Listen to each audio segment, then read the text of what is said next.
Welcome to Sober Dad Crew, the podcast where we talk about all things sobriety, recovery, parenting, music, tattoos, work, and more. For more information, please visit soberdadcrew.com. All right, my guest this episode is Gene Bowen, founder of Road Recovery, and that's a music industry nonprofit dedicated to helping young people as they battle addiction and other adversities in their lives. Gene, welcome to Sober Dad Crew. Thank you, Stephen. Good to be here. Yeah, absolutely. So I always like to ask folks, how many kids do you have? I have one. One and only. One and only. And how old? He is now 23 years old. Yeah. He's out of diapers. Yeah, out of diapers. I got an almost 22-year-old, so I'm familiar with that genre. And then the next one is she's graduating from high school in a few weeks. And then I have two youngers who are technically my stepkids, but really I just think of them as my kids, and they're 9 and 13. So I went back for another round. Yeah, your journey is, you got a few miles to go. Yeah, I saw the end and then I fell in love, and doing it all over again. But I like being a dad. Did you always want to be a dad? I did always want to be a dad. And before my son was out of high school, I said, I want to be a grandfather. And he looked at me like, are you using drugs again? You know? Your sobriety is at risk. Yeah. Yeah, I'm biding my time for the grandkids. Nobody's ready yet. Oh, yeah. I'm looking forward to that at some point. Hopefully I'll make it, knock on wood. Yeah. So to the extent that, you're comfortable, can you kind of jump into, what your kind of road to sobriety and recovery was? I know you're a tour manager, and I think I talked to a lot of musicians on here, and, that can be a wild world. It was a beautiful world and a sad world at the same time. It's a really unnatural world because of just the nature of the lifestyle is not conducive toward really healthy living. But when I became a parent, I had gotten off the road. So just in terms of time frame, and this is not video, this is audio, correct? Yeah, just audio, yeah. Okay, so for those listeners, I'm a white male. I'm 61 years old. I got sober on February 23rd, 1992, and sober 33 years.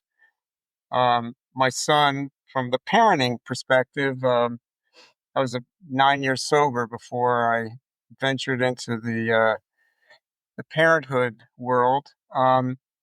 And prior to that, I was a tour manager with rock and blues bands, alternative bands, et cetera. Music was, I was a young kid that academically didn't fit in, and I went to parochial school, so I faced a nun with a mustache every day, and that was pretty disturbing. And the dogma of Catholicism. So school was pretty daunting to me, and I didn't fit in. And when I was, I guess, about 9 or 10, my older siblings took me to my first music concert. And for some reason, the spectacle on stage, the energy between the musicians and the artists quieted the screaming chaos in my head. And so I chased that from about the age of 10 through grammar school, got a bicycle, was able to go to shows, discovered there's more activity behind the stage than there is, and kind of explored it. And by the time I graduated high school, I landed my first tour, and I was off on the road started as a roadie. And then I realized I had no musical ability at all. It's been scientifically proven, but I had logistics were my thing. So I rose through the ranks, became a tour manager. And for the next 15 years, was a tour manager for a lot of different artists and such. And still fear, the driving force for me was fear in life. Life just scared me, change. Of course, I picked a really unpredictable, unstable lifestyle of being on the road. So drugs and alcohol, really filled in the gap and with the elixir toward medicating myself in times of anxiety and fear. So, um, and then alternative music came about, and some back injuries and some stuff, and coke. One drug led to another, and that concoction, and my drug of choice was heroin, and that's basically what right sized me to the point of needing to get clean. And I got clean thanks to family members that were still there, unconditional love with me, and folks in the industry that I worked with were there for me. And so I got out of the box by traditional detox, rehab, committed to a year of aftercare. Um, I'm a 12-step survivor. I'm a 12-step believer. Gave me the structure, the tools, and everything I needed to navigate this thing called life, which I kneel down to in reverence and with tremendous gratitude. So, um, and then with that is the other cocktail in my combination of staying sober is bicycle riding. I cycle almost every day of my life, and that's my connection with my higher power. And I take anything and everything to my bicycle, and sooner or later I get an answer. So, and then like 9 years in the course of it, continuing to tour. And then I ended up retiring from tour managing. I worked for an artist named Jeff Buckley, who died on my watch, not from drugs or alcohol at all, nothing like that. It was just Jeff was the type who really embraced all things of this world, and an accident, a drowning accident while we Yeah, were making the second it record. was such a tragic thing at the beginning of what looked like it was going to be an incredible career. Which he was, and he was a really, really special person and supported my lifestyle because there were conditions. I was 2 years sober when I took the job to go back on the road. I had gotten off the road when I got sober, and I was working in the classical music field from doing with tour logistics, but not having to execute those tours. And Jeff was through the co-founder of Road Recovery, Jack Bookbinder, is a type 2 diabetic. That's what he deals with. We had worked together with 60s musicians of the Allman Brothers and Greg Allman. And then fast forward, that was 1990, 92.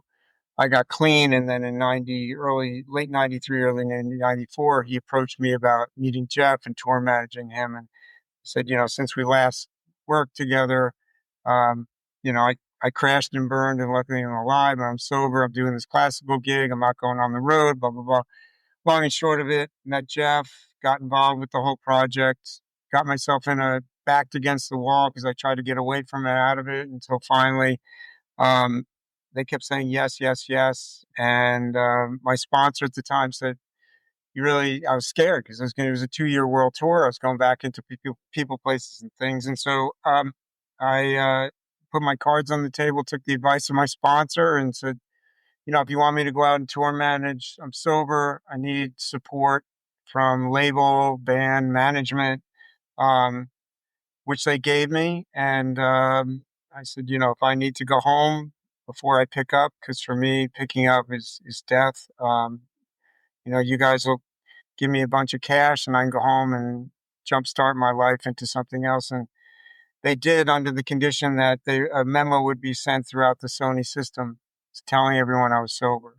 And so that was the seedling for this nonprofit, which was by me being open about um, my adversity. People came out of the woodwork wherever we were on the Grace tour, Jeff's tour throughout the world. For the next 2 years, people came out of the woodwork and from my industry and opened up about the adversity they'd faced, whether it was dyslexia, eating disorders, they'd lost someone in their family, mental health, diabetes, whatever. And that was the seedling for which came that I was developing um, after the Grace tour. And Jeff died in 1997. Like I said, not from any foul play or anything, just accidental drowning.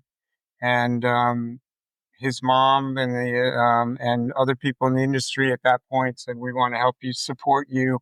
Jeff was really supportive of me, like I said, my personal life, but also the idea of this nonprofit that our industry could give back to at-risk youth. And so we launched the nonprofit Road Recovery in 1998, which is basically a mentorship program. We teach coping skills, communication skills, and life skills, all through the efforts of people from the industry who are all open about their adversity, whatever it is.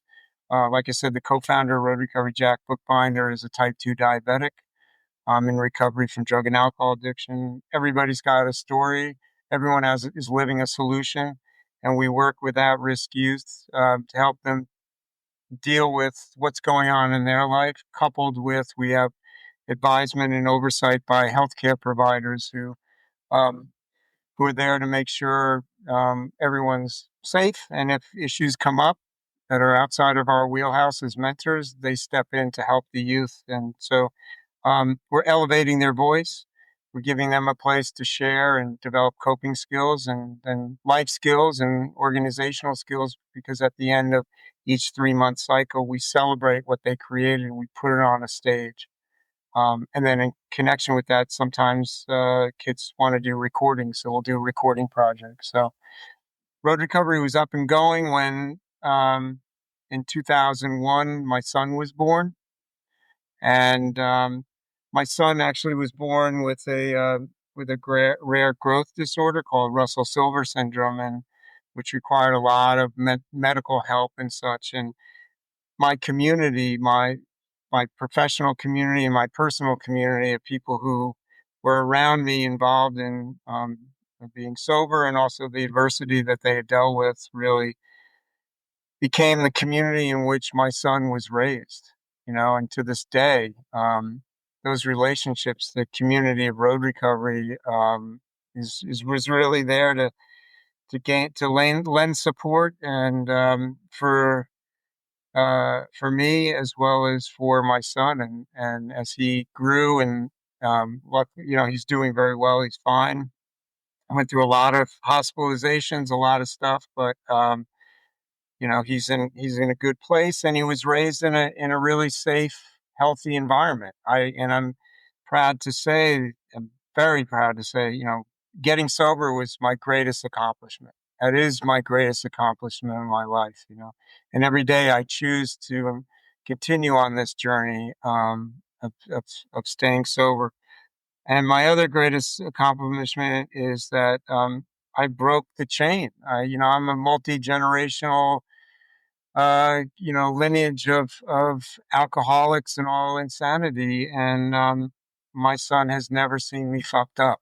And I take great pride in that. And like I said, the crazy lunatics of the music industry that are all really beautiful people that are looking after themselves, that's the environment he was exposed to. Um, and has been raised around. He has those relationships to this day, which is so great. That along with his own peers and stuff like that. So Well, I always feel like, when those bumps happen, your kid's born. I mean, I remember when my almost 22-year-old was born, I'm like, oh my God, like who thought this was a good idea? Sleeping with a light on, and then there's a health thing, and you're like, thank God I'm clear headed, oh, like, or any emergency, or my, almost 18-year-old, and she, said it's okay to talk about this. She had an eating disorder that she fought her way through. And it was hard. And thank God I was clear of mind and able to like be present and not trying to escape anything, but also have an understanding of what it means to have a mental health struggle like that, and that there is a way through, right? I always tell people there is a way through. The light at the end of the tunnel's there. It might feel distant, but there's always a way through, and there really is. And then community. I mean, that's so much of what you're talking about too, is just the incredible importance of having a supportive community that's got your back. absolutely, yeah. And who have walked same path or ahead of you or whatever to go to for help and support at those times, throughout those times. Yeah, let's kind of tell a little more with Road Recovery, a little more into the details of how you work with the young people. I think you work with some incarcerated youth, right? like how do those programs work? How are you finding the kids? Like, because it's pretty cool. It is. There's something about the tenacity of young people, and it's not rocket science, it's love. And the majority of youth that we deal with, the most important thing is being present and consistency. So our staff are contracted by us. They're paid and they're contracted. And the reason for that is that the most important thing is showing up and being there for these kids. Everything else is cherries on top. But that clear message of I'm here every week at this time is life changing. And it really starts from there. And then we take an attitude of we meet them where they're at. So we go in with um, a clean slate and just talk and just build a relation. It's really, but it's building a relationship, and we don't go in with any pre whatever model or anything like that. And I think the attraction of the people that are involved with us is we see ourselves in the eyes of these young people. We know what it's like to be them and haven't lost sense of that. And I think even more so now with technology and everything else that's going on, that young people have it a lot harder than we did. Um, and so creating a safe space for them where they can come and dump and explore. And a lot of them discovering that they have creativity, some level of it, a lot of it, whatever. And most of them don't. Most of them are so shut down, So we've been doing this work for 27 years, and we've worked with every conceivable possible situation: kids in foster care, kids incarceration, kids dealing with gang violence, kids in institutions, inpatient for mental health, severe trauma, kids in New York State public high schools who are under performing academically, but there's usually an issue that's driving that behind them, whether it's internal or external. And so really what it is giving them a free space and validating them, showing them. A lot of the youth that we deal with, they've been told they're pieces of shit, or they're the problem. And what we're trying to show them is you're not the problem, you're the solution. And you have something to say, and the experience you have, good, bad, or indifferent, has value, not only to yourself, but value to others. So the idea of an individual becomes part of a small group within the confines of our organization. And then from there, whatever they've created, that voice, whatever they want to speak about, poverty, happiness, violence, whatever, racism that they have, then we're creating this content, whatever it is. It could be a puppet show, it could be music, it could be spoken word. It doesn't matter. It's whatever it is, whatever idea you have, we can create this greater voice. And as we all know, art, whatever it is, transcends any type of language barrier, right? So what we're doing is giving them a safe space to explore or say what they need to get out and say, and then presenting it either on stage or through a recording where we're elevating that. And because we come from the industry where we provide the production level that on par with any major artist or any, and giving them that platform from which then they can talk about the process in which they created this piece and then present it. And who are they presenting it to? They're presenting it to their community, to the adults and the youth in their community. So everything we do is a ripple effect. And they're sending their message. We're validating it by presenting it in the most professional way, presenting them, presenting the art, and then they're able to share that with their community, with their peers. Um, and that's that's transformative. Um, and really, like I said, giving young people presence and space to kind of let you know what's going on. And like I said, showing up is everything with them. Yeah, and it goes back somewhat too to sort of that generational trauma addiction that carries forth, and if you got to find that way to like break that cycle. Yeah. And these are kids who often, like long a zillion years ago when I lived in Chicago, I worked with gang kids, right? And if you peel back what was going on, they were looking for community and family.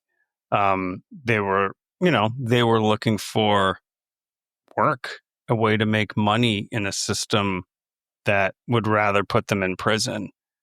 And I helped run this bike shop, this nonprofit bike shop, and we taught them how to fix bikes. Shout out to Blackstone Bike Co-op, which is still going on the south side of Chicago on Blackstone Avenue. Really beautiful place. It was right near a school, so the bell would ring, and we would just count backwards, and it would be swamped with kids. But they learned to fix a bike, and they could earn a bike. And it was really like super cool. We were just scrappy and punk, and like didn't have much heat in the shop in the winter in Chicago, but you'd take your shoes off and you heat them up on the propane heater and you put them back on. And you're like, but it was about like being in that community and helping kids. And, it was right south of the University of Chicago, and I could walk across into the University of Chicago, but these kids were black and they couldn't. They would get hassled by the cops. And so trying to create this world and this space that's safe for them, but where they can also see something different. Because a lot of times, the insidious nature of sort of poverty and things like that is you never see something different. You only see what's right in front of you. And I think the system's set up that way, so that we just maintain the structures that exist. Exactly. And opening their eyes, especially because the tremendous racism in this country, that opening up their eyes to possibilities and means of connecting the dots. And that's what we're here for. We're here to help them become aware, help them, teach them ways of healthy things in their life, but also then find the ways of connecting dots for them, whether it's through education or jobs or wherever, that we can walk with them as they transition. And I always feel like, and I was sort of saying to my dad, because I'm staying with my dad right now because he was having cataract surgery, and we were talking about, I played saxophone growing up, and we had money for the lessons and the good instrument and all that stuff. And I was like, okay, I was a big fish in a small pond, but I worked hard, but I got the lessons and all those things. And as I've gotten older, I've always realized, man, there's somebody out there, be it a musician or an athlete or an artist, who's potentially someone who's going to just could change the world or cure cancer or do something, but they're not from a position of privilege, right? And it's, we squander it so much. And I always get political, and we look in this moment we're in now, and it just seems like we're just crushing down on people who don't fit this sort of Christian mainstream model. And, of those people, as someone who could literally change the world. Oh, And we're just trying to keep them down. yeah. I look in the faces of the kids that we work with, and I think, who among here is could change the trajectory of their family, this neighborhood, the world? And I've seen it. And we've had youth that were considered garbage and throwaway, and through the support of many, it takes a community. They have they're they're doing well. They're successful in life. You can define that in many different ways, but they're leading healthy lives, and and they're having families, and they're living their dreams. And yeah, it's our greatest asset is our children, and yet we shit on them in education and everywhere. We shortchange them. So yeah, don't get me started. I got criticized once, and I think lost a few followers who, didn't like my left leaning posts, and how dare I speak for all sober dads. I said, well, I guess I did name it Sober Dad Crew, but it literally is just me. I was like, you can get your own podcast.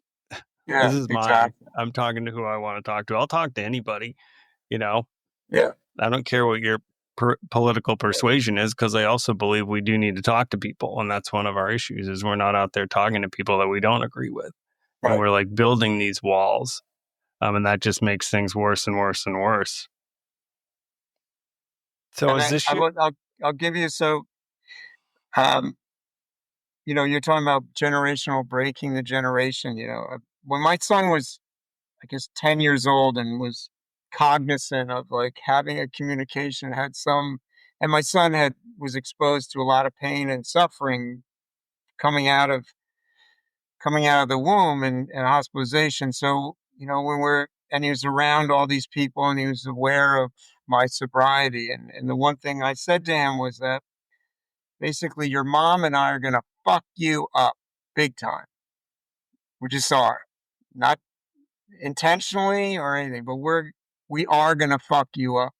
And your job is to figure out what's the good stuff that my parents are giving me and then get rid of all the rest of it and don't repeat it in your life. And I remember him looking at me white, bright eyed and kind of like so in shock, that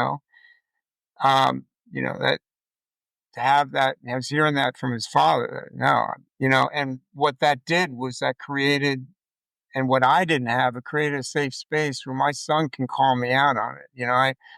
When I'm in halt, hungry, angry, lonely, tired, when I'm in that, angry Gene will come out and he'll check me on it. He'll be like, he'll call me about something and I'll lose a head gasket over it or something. That's just like, what?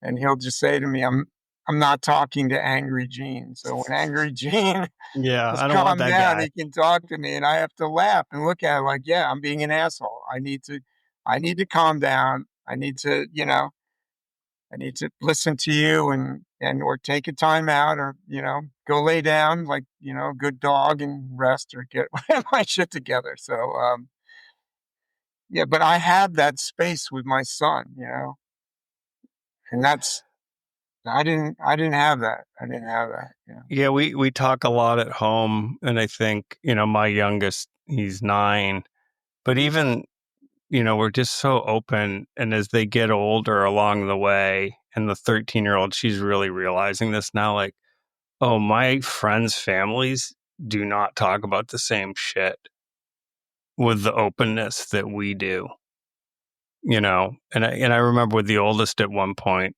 I was like, oh, he doesn't like know what meth is. It was a certain point, in his life when he was getting towards, like, you need to know what this stuff is. Like, Mm. this is important for you to actually know what these things are. Like, it's not enough. And we're not going back to, just say no and the egg in the frying pan for all our older listeners who remember that hilarious ad campaign. Nancy, good Uh, old Nancy. yeah, God, you almost miss him right now, don't you? I mean, Reagan was a shithead, but I kind of almost miss him comparatively. But Yeah. but your kids need to know, and so, or sex or whatever it is, we're just super open. There's like pretty much nothing that's not on the table. And I remember they've all had this moment of realizing how great that is. Like, you can just talk to us, like it's all open. Like, we want you to communicate because your kids are going to be safer if you communicate. I mean, I've always said, like, if you get in a bad spot, like, you and your friend, I'll get you. No questions asked. Like, I'm on my way. Yeah. Like, we might have talked about it the next day, but you have an escape mechanism. Yeah. If you're ever uncomfortable, if something's off, you just let us know and we are on our way. We will come get you, because it's creating a safe space. And then I remember with the oldest too, sort of having these conversations with him around consent as he got older. And I kind of came up with like my 3 rules of consent because he's like, oh, I'm fucking tired of talking about this. I'm like, okay, because he's like, I get it. I got to ask for consent. And I said, okay, yeah, but that's only one part of it. I said, the other part is you got to teach your friends who don't have this family, who aren't teaching them about consent. Mm. And number 3 is your duty to intervene. If something's going wrong, you're at a party, it is your duty to step in and protect your friends. Mm.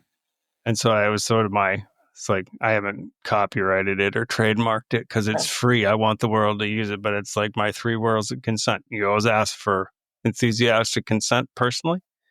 You teach your friends who might not have that knowledge, and you intervene. And that's the kind of environment, it can make for some funny and awkward dinner table conversations. Yeah, Yeah. absolutely. The joke is, if you bring it up, you have to explain it. So me with my off-color humor will say something like, "Oh shit, I gotta explain what I just said."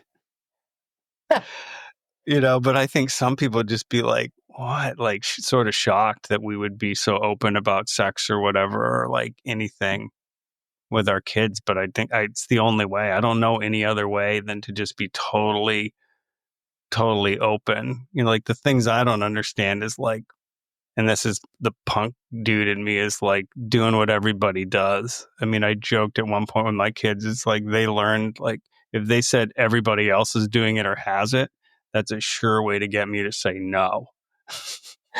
Like I'm the rebellious guy. Like, I don't always understand like the mainstream and the desire to be like toeing the line with what's popular. Like, I was 14 and I heard The Clash and it changed my life. Mm-hmm. And that's sort of why I think I bring that to everything, even though I have like a day job and all that stuff. I mean, I still think I bring that kind of punk ethos. And Mm-hmm. I think it's generally serves me well when I moderate it. I did joke at work recently that I have sometimes an unrealistically high ethical threshold that I hold things to, but better that than a low one. Yeah, I was going to say The it's the opposite's ultimate. not good. Yeah.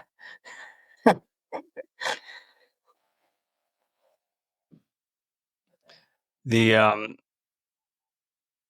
back to sort of the road stuff. Um, and when you went back on the road, that's sort of being public, right? I remember I had this moment where I put on LinkedIn my sober date, and this wasn't that, like, people knew in my life, but I'd never sort of thrown it out there in the professional world. And I think it was my 12th sober anniversary, so it was like 3 years ago, and I was in the middle of interviewing for the job that I have now. I thought, what am I doing? I want this job. I just threw this thing out there on LinkedIn for everybody to see. And my wife was like, well, do you want to work there? Like, if they are upset about that, why would you want to work at that place? But, there has been resistance in other jobs I've had where people, like, they're suspicious. It's usually the people that really like to knock a lot of them back. Mm. Don't like it when there's a sober person around. But, that whole notion of like sending the email to Sony, right? Telling people what you need. I think a lot of times we have lived with so much fear of judgment that we don't say anything. And, I'm a believer in that, like, recover out loud, real loud. And I was getting my hair cut recently, and a guy I used to work with a long time ago, and we, Ithaca, New York's not a big place. We bump into each other, and he's like, "Oh, I saw your LinkedIn post." He's like, "I'm in that club too," Mm. and I was like, "Okay, you're not public about it." Or Yeah. another, woman who owns a business that my firm works with a lot. She reached out just privately, but is not public, and that's everybody's choice, right? Um, to be public or not. But, I hope to create this world where, we all struggle, right? Like, be it alcohol or eating or just life is hard sometimes, like aging parents or parenting, it's not always easy. And so if we can just put out there this world where we're like, yeah, it's not always easy and that's okay. Yeah. Yeah. Uh, yeah. Breaking my enemy. Well, again, this was, I was literally going back into people, places, and things, and it was going to be 2 years out. Um, so I needed to really, really put it on the table. And from a corporation, for Sony Corp. Jeff was signed to Columbia Records. You know, the support was, they didn't love me, but what it was they were putting, you had Columbia Records, which is the oldest label, and you have the legacy of Jeff signed to Columbia because of Bob Dylan, and then the legacy of Columbia was Bob Dylan, Bruce Springsteen, and then worldwide, Jeff was signed by Sony New York, which was they dictated the entire globe. So he was number one priority. He was on Sony worldwide. So there was a lot of pressure around this, and so they're putting all their muscle behind him. So having someone out there who had the shit together, protected their commodity, and that's really what it was. Though there were people in the hierarchy of Sony and who were sober, and they clearly identified with me and stuff, and it went like that. But the exercise for me of I was like, yeah, I don't care, break my enemy, I don't care, sure. And because what happened was that I literally was, I had to be very calculated in where and how I did. We were doing Jeff would do 5-6 hours of press a day, then we do a show, then you have a meet and greet after a show. Well, that's like, I'm doing like 16-hour days. And at the end, when you have to do meet and greets and things like that with the band, it's Miller time, and my stomach's empty and stuff like that. And so I had old timers that say to me, disrupt your system before you go into those meet and greets at the end. Drink a milkshake or something, because you're not going to want to drink vodka on top of it. So I would all those little tricks of the trade I would do. But I also always looked at what's my purpose there and what's not my purpose. So I would always, in many situations where it was celebratory or whatever, is I'd go in and do my job when I did, and then I got out of there. And I attribute the reason, because I did not get my support system was long distance throughout that. It was phone calls, it was whatever, and this is before global cell phones. So what I attribute to the foundation in which got me through those 2 years was the first 2 years of my sobriety, I was a coffee maker at my 12-step program. And I believe that it was that foundation of that commitment, come early, set up, and be there at the end cleaning up, and those relationships. And the night before I left for the Grace World Tour, my home group, all in one page, wrote me a note, each of them individually and their phone numbers. And I took that, I held on to that wherever I went. And I believe that it was that commitment and that foundation in which I had built is what got me through safely. And by breaking my anonymity and, that connection of hearing from someone else, whether they were in recovery or they had dealt with something in life, it transformed the conversation. I might go in and dealing with a radio promotion person wherever in Europe, and they're telling me something. All of a sudden, the conversation shifts, and it just brings it back home, and it recenters. From the the rustle and bustle of being responsible as a tour manager out there with all the problems. You're the problem guy, right? And to be able to have those moments of like where you just step out of that and you're having a human connection. That's what it is. It's all about me alone. I'm in trouble, but me and you having a conversation can change the trajectory of my day and my situation. And that's what I leaned heavily into. And those relationships and stuff. But there was the other side of it, because there were people that, interesting enough, I'd meet them and they would begin to tell me about how much they drink and they don't drink. And I've always taken a position, Stephen, of there's only one alcoholic and drug addict in the world, and that's me. Everybody else, you got to figure it out. If I can help you, whatever, but I'm not interested, or nor am I responsible for, but it's just interesting, the reaction. And then there were opportunities and such, from which that were offered to me that just never happened. And I later realized it was because the crew that was in that, they were all getting fucked up. And the last thing they wanted was somebody like me around. So, it goes both ways. But, and then we had a very strict, Jeff management. We had a very strict policy of like, when we do our work, and after work, you can do whatever you want to do. But the minute it comes into the fold, where it comes into the work environment, you're gone. And so people who presented as, yeah, yeah, I understand, Gene, who you are, and I understand, I support that, and then started kicking back some drinks during work time, found themselves standing next to me with Jeff, and they were fired. They were let go. And that wasn't a judgment, just that this is the tone and this is the work environment we've set. You're welcome to do what you want to do outside of work hours, but inside when we're working, we don't do that. And that's not part of this entourage. And and we set the consequence. This is, if you wish to do that, that's fine, but this is the end result that will happen if you do. So, it was all these things, these mechanisms that were in place that, helped to support me out there during Yeah, that there time. was this Ashes of American Flag, which is this Wilco tour documentary, and because Jeff Tweedy is sober, and they asked him about that. He's like, Wilco's like a book club now, like there's like a bunch of old dudes, like, and there's this scene there in the restaurant, like, where's Jeff? They're like, he's practicing on the bus. It's like, so it can be done, right? And more festivals and concerts now. There's this whole side of that that's creating these sober communities for folks at shows. Like, I'm lucky I could always go to shows. I was never tempted being in a bar.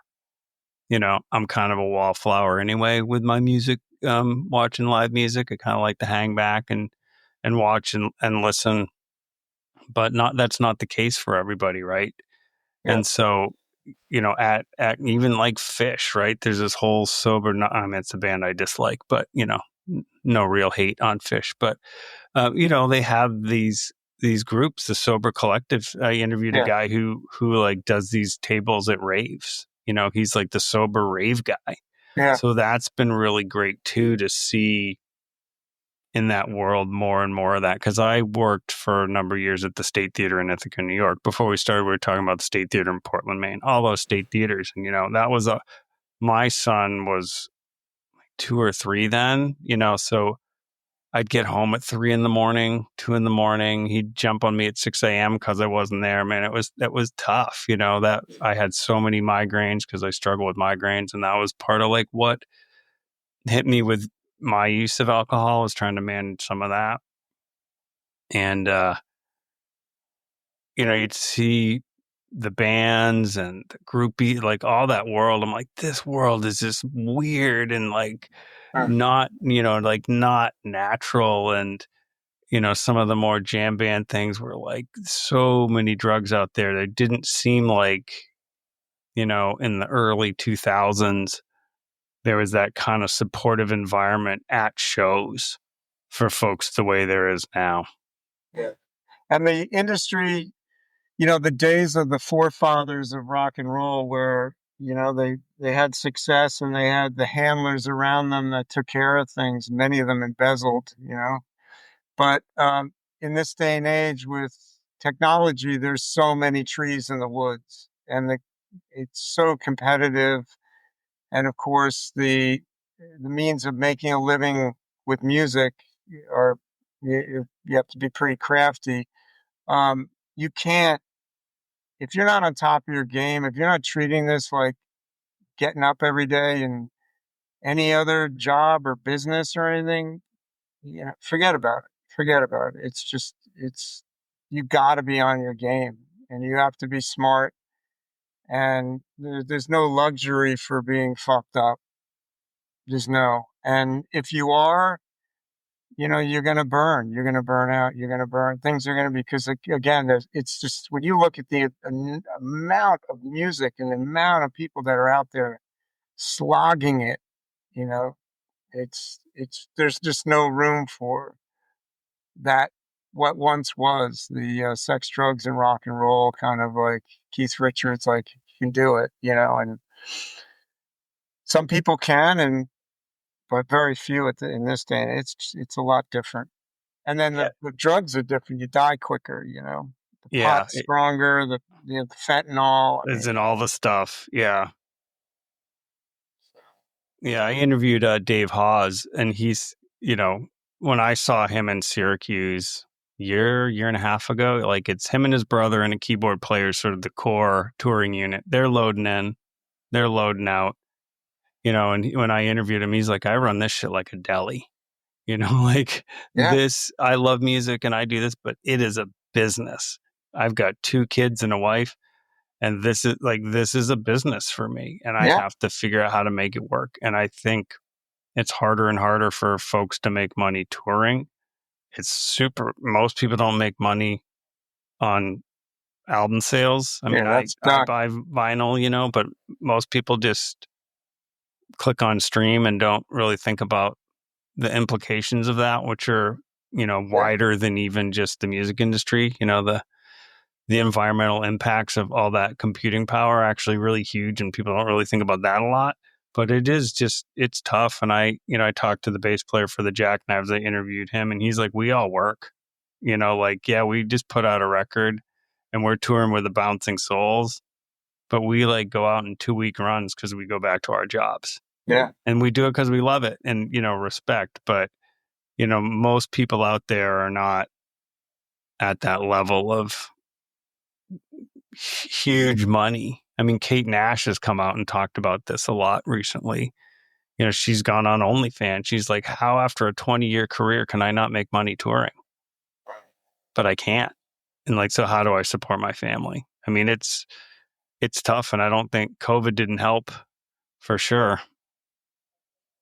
No, it didn't. It didn't. Yeah, and the stakes are harder. You can't make money with music. Um, and if you're signed to any type of label of any level, they're taking pieces of everything with you, and of you. So Yeah. And they own your masters or whatever it is. Before we wrap up, how can people find out more about road recovery and support uh, or anything like that? yeah, roadrecovery.org or in any of our social media, Facebook, X, Twitter, a lot of Instagram. We're on there and reach out to us. Yeah, any artists. We're always looking for people to shout out stuff. Yeah, yeah. Is this? Do you have a national presence or are you more Um, in New York? yeah, we're New York State. We've been New York, but now we're looking the next. The other. We have a lot of supporters on the West Coast. A lot of celebrity supporter artists and industry support, and so we're also now looking to put a stake in Nashville. Um, to do some programming in Nashville. Um, yeah, like I said, 27 years of doing this. The model. We have research people from National Mentor Resource Center that's out of Washington that's been guiding us, giving us a lot of technical support in terms of data collection and really on getting under the hood of the work we do and looking at it from a very strong research perspective. New York University is also involved in a research study of us. Yeah, so what it comes down to, like everything, it's funding. And like I said, 27 years we've reached tens of thousands of kids, and we have a lot of great success stories. And it's now trying to find partners, especially in the horrific debacle of this healthcare system that we are in. Where people have to look outside the box for all alternatives and ways, and we're an alternative for young people. So yeah, looking for partners in the technology world in the private sector. Obviously, we get support from industry folks as well. But yeah, we're just trying to grow and grow to reach more and more amazing young people. And there's so much resources through our industry, and so many people that want to give back. You know, but we pay our staff. So we have, and that's the reason why we do that is because when you pay someone, they're committed. When someone volunteers, especially in the music industry, a paying job can come up and they have to go. And for us, consistency with the kids is everything. So our staff are contracted. So there comes the challenge of, you have paying people and raising money to support that. And it's a win-win because again, we're dealing with the majority of people that are working with, we have celebrities, of course, when they have time and however they can fit in, they obviously are there. But the working staff that are the working folk of our industry that show up every week for a 3-month program cycle, week after week with these kids. So yeah, funding and in this day and age and what's going on out there, it's difficult. So always looking for help any which way. Yeah, this was great. I super appreciate, your time and I'll definitely shout you guys out. Thank you, Stephen. Thank you for doing this and giving the dads a platform. Yeah, I get, What? yeah. At least they're irreverent dads. Oh yeah, yeah, absolutely. Moms are, we all love our moms. Yeah. Come on. But dads, we kick some ass. We're We there. we do, and I think sometimes we need a little more help and guidance, Oh yeah, absolutely. along the way, or a little more encouraging support to be, in touch with our emotions a little bit. I think Yeah, I think that that's a thing too, and just like it's okay to admit it's not weak to admit that you're struggling, right? Like absolutely. it's actually strong to do that. That's the mystery of it. It's the weaker I am, the stronger I become. That's the mystery behind all this. The more I realize that I need help. That's what I've learned is like, I need help. Yeah. Well, and that's how with kids, that's how they learn struggle creates resiliency, Yeah. right? And if you don't learn how to be resilient along the way, you're going to have problems. Yeah. And what I learned at 28, my first day of rehab, they said, "Hey, you didn't make your bed." And I said, "I never made my bed." And they're like, "Starting today, you make your bed." So I make my bed every day. That's how I start my day. And if I happen to be in that angry Gene mode, my son will say to me, or my friends will be like, "Hey, Gene, did you make your bed today? Just checking." So, and I hate making my bed, but that's how I start my day. It's all the Yeah. little things. It's right sizing yourself. Yeah. And it's such a funny little thing. I don't know if you watched the show Stumptown, if you know that show. Is a graphic novel first, and it came to the end. It's a good watch. It's sort of a little bit of mystery, a little bit of comedy, but the woman really struggled. And at one point, this one woman said, it's like, it's time to start making your bed, Exactly. and that's such a good metaphor for everything. Everything. Everything.